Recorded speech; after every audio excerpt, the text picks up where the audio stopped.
Асмандан жарык көрсөң жылдыз деп бил, ак калпак кийгендерди кыргыз деп бил. Саламатсыздарбы урматтуу студенттер, мугалимдер. Сиздерди бүгүнкү 5 март ак калпак күнүңүздөр менен куттуктайбыз.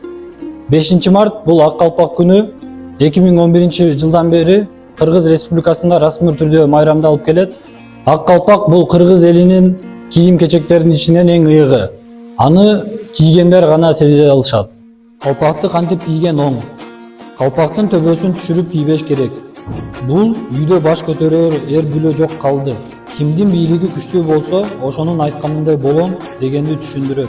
Калпактын оң кыргагын басып кийсе, аялынан, ата-энеден, зор дөөлөттөрдөн айрылуу белгисин түшүндүрөт.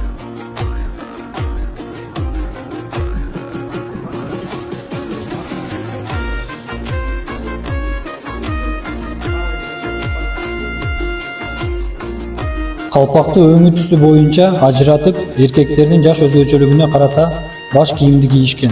Жашыл же көк түс бойго жете элек балдар кийишкен. Ал баланын жетилип келе жатканын туюндурат.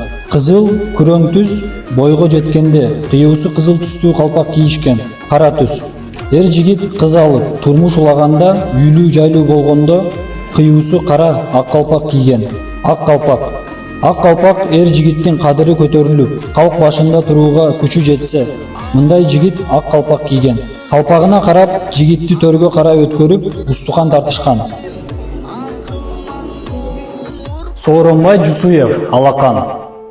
Балам мына төшөгүнөн турду бат, моюнумдан кучактады булдурап, алаканын өптүм дагы баламдын, тез огушту, эстеп турдум тунжурап.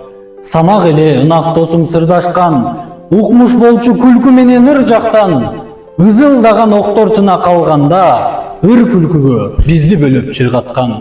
Самак айтты, кайда жүрдүң жанатан, мына балам сен баламды карасаң, ал бала эмес турду кагаз үстүндө, 5 манжалуу кичинекей алакан.